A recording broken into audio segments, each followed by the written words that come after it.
NSS volunteer है अभी इसी के लिए है, जो अनुसरण नहीं कर सकता वो नेतृत्व ही नहीं कर सकता है। Thank you. जैसे कि हम सभी जानते हैं कि आज युवा दिवस है, तो मैं स्वामी विवेकानंद जी की सोच के ऊपर अपनी स्वय रचित कविता प्रस्तुत करने जा रही हूँ। सोचना तो हर एक की फितरत, 12 से 16 सोचना तो हर एक की फितरत, पर हमारा गतिशील कैंप खत्म होगा सोच शुरू। रखता है कौन? अखंडता हर किसी को चाहिए, पर एकता अपना गौरव सब चाहते, पर सत्य की राह पर चलता है कौन? खड़ा विवेकानंद पूछे ये प्रश्न, पर उत्तर देने को क्यों हम मौन? आज कलम मेरी करती ये प्रश्न, युवा क्यों नहीं करते गठबंधन, क्यों नहीं एक दूसरे का समर्थन? अखंडता चाहिए तो जाति भेदभाव का क्यों नहीं खंडन? देश वही जहां सबका सब समान, देश वही जहां सब समान, प्रगति वहां जहां सत्य का धाम। ये राष्ट्रीय, जैसे ये राष्ट्रीय एकता शिविर फंक्शन और भी कई त्योहार पर मनाए जाते हैं, लेकिन हम ये त्योहार इतनी फ्रीडम से इसलिए मना पा रहे हैं क्योंकि बॉर्डर पर हमारे ये जवान दिन रात अपनी सेवाएं देते हैं। उसी से प्रेरित होकर मैंने अपनी ये स्वयं रचित कविता लिखी है, बेटे के शहीद होने पर उसके परिवार का दर्द। पहले मैं उस बेटे का नाम लेना चाहती हूँ जो शहीद हुए थे। ये है अनिल जसवाल, जो कि बंगाणा से थे। वे जम्मू कश्मीर में आतंकियों से लोहा लेते हुए शहीद हो गए थे। तो न्यूज़पेपर में इनकी खबर छपी हुई थी, जैसे कि मैंने अपनी डायरी में भी ये न्यूज़पेपर का छोटा सा पर्चा लगाया हुआ और इसको मैंने पढ़ा था और इसी से प्रेरित होकर मैंने उसके परिवार के दर्द के लिए एक पोएम लिखी है। पहले से मैं न्यूज़पेपर में जो लिखा था मैं आपको वो बताना चाहती हूँ, जिसको मैंने फील किया और उसे फील करके मैंने ये लिखा है। बंगाणा के उपमंडल के सरो गांव के शहीद अनिल जसवाल अब की पत्नी अभी भी अपने हाथों में लाल चूड़ा पहनकर उनका इंतजार कर रही थी। पति के सकुशल घर लौटने की आस उसको आज तक थी, लेकिन जब घर की दहलीज पर पहुंच गया ताबूत तो उसके सारे सपने चकनाचूर हो गए।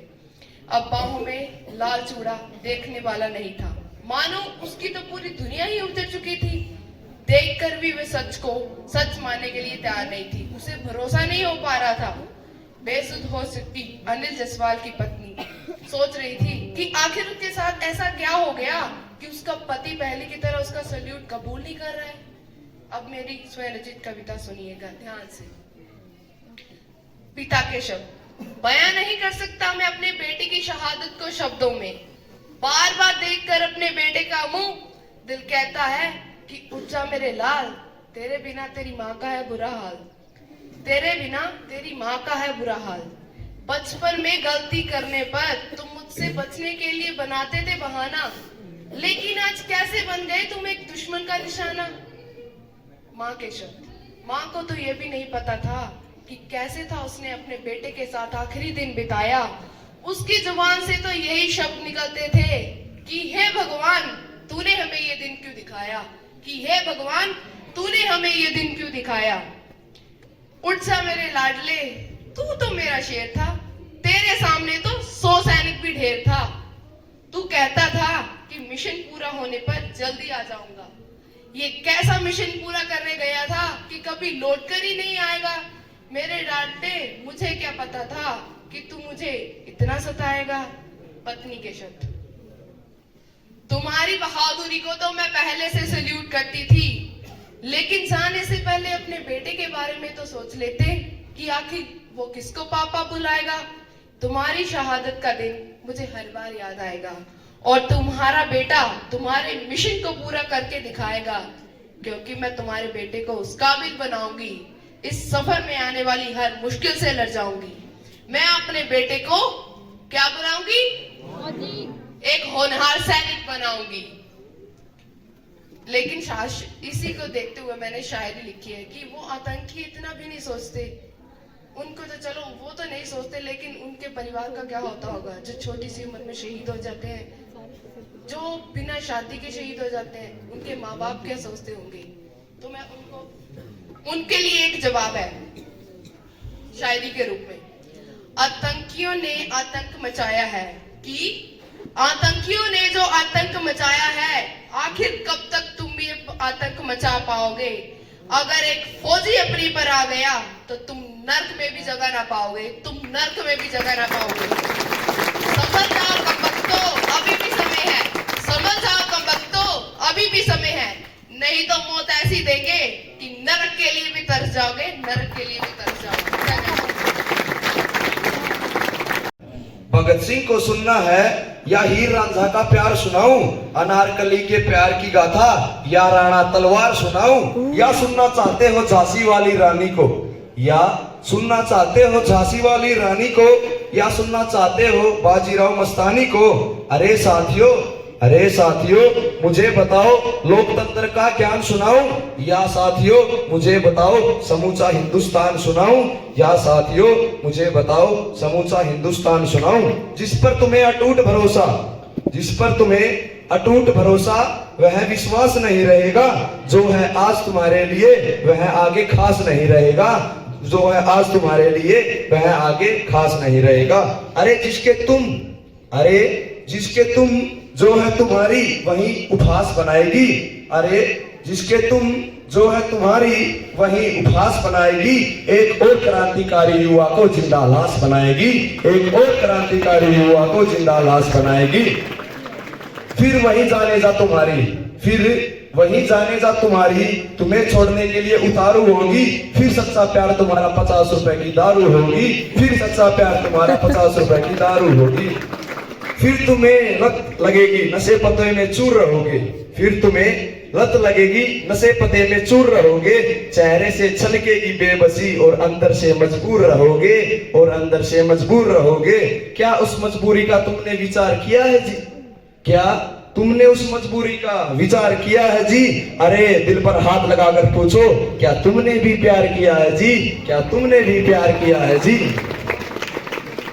हाँ, मैं मानता हूँ कि बिना प्यार के यह समाज नहीं चलने वाला, लेकिन साथियों प्यार ही समाज को दिशा दे सकता है, यह कहना सही नहीं है। प्यार किया था हमारे स्वतंत्रता सेनानियों ने भी और वीरों ने भी।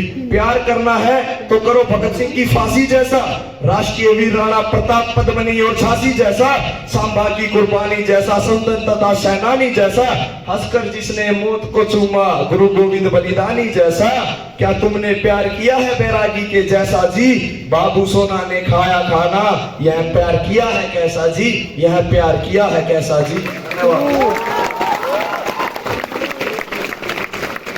कनिष्का फ्रॉम छोटी उत्तराखंड। सी कविता प्रस्तुत करने जा रही हूँ, जो कि कविता तिवारी द्वारा लिखी गई है।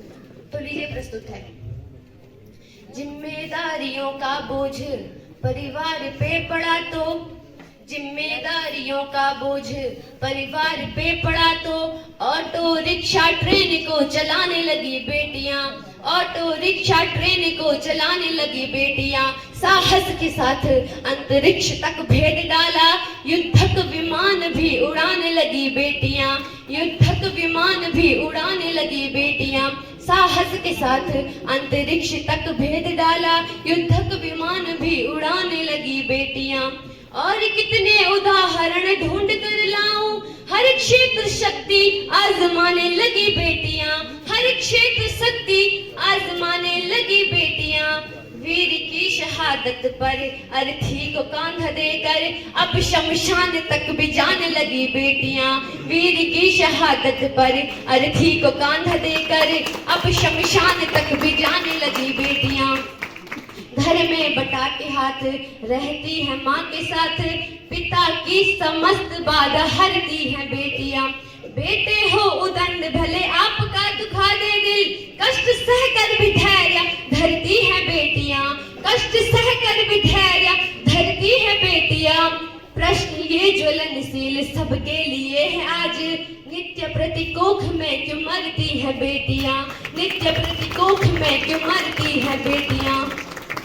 ललिता विशाखा राधा रानी बेटी होती नहीं, ललिता, विशाखा, अनुसुईया जैसे बेटे तप साधिका न होती।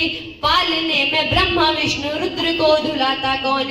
पालने में ब्रह्मा विष्णु रुद्र को झुलाता कौन?